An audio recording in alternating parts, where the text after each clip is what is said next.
Masalah rupa jerawik badan bisalah dipandang langsung. Sawajah hasa keturunan, kondisi di ekonomi, latar belakang pendidikan, boleh dicari informasi bertanya kian kemari bersiasik pakai kawannya. Tapi soal pribadi pembawaan ataupun amal jo ibadah, bayangnya nampak di parangai caliak korelah tingkah laku sinan kasayah kemarannya. Kok itu malah surahayah tentu kalian berpendapat supaya siang dan mbak hari, supaya tarang dan mbak bulan nak nyato hitam putihnya, tentu pajak tu digauli bana, dibawa bakawan narik, dipacar bercewek-cewek, barulah dapat dipahami. Kok ampo biar anak tabang boleh dinyanyikan kerangkiang hati dan tidak ragu lagi.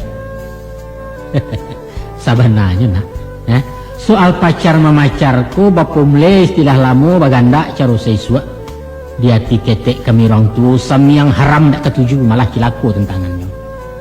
Sebab apa? Sebab dia contoh kanan sudah nak, kalau api je bensin lah barampi nan tidak nyalo tabaka sulit lah bana menjagonya antah dibateh dunia kacau.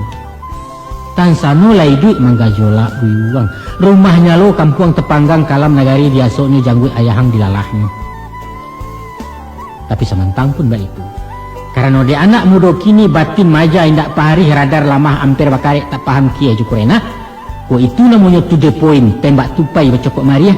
Silahkan bercewek berpacaran, apa boleh buat. Tapi awas, jago jarak ingik judiri, martabat dipelihara anak orang diselamatkan. Kok wakuncar kecek kalian, wajib kunjung pacar kepanjangannya atau pai apel di malam minggu, mesti tahu aturan lalu lintas, mengerti jerambu-rambu jangan sampai awak kena tilang. Eloi orang serumah, sayangi adik-adiknya, muliakan orang gaeknya, baso-basoi run sanaknya.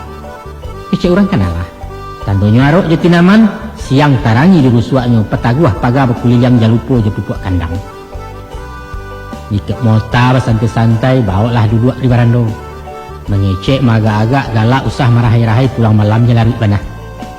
Yang pengingin keluar rumah berjalan-jalan rekreasi, mesti seizin bapak mandehnya bertantu kama tujuan sate sebungkui itu wajib tuh. Inge-inge tamakan umpan nak. Konolah pulau nan bedonya tukang pancing dijuju ikan galak gerundang memendangi. Sopan-sopan dalam agama, pantangkan kesingit budi. Paling cilaku anak bujang lasak tangan tadorong jambu resek panja kumariawai. Alamai indak luluh di tanas nak drop out kesudahannya. Percaya lang. Ado cik namang gampang nama hantu-hantu di pikiran. Yaitu de asik cubu ke cubu. Gilo dirintang hati gadang hilang tujuan anu saleh. Ibarat orang membeli kudo kena. Barang beli kudo. Dicubo nan kararanggo, dipakaikan pala nusirah lalu diracak ke galanggang. Lari sabalik, dua balik, lapanek, kudo balapeh.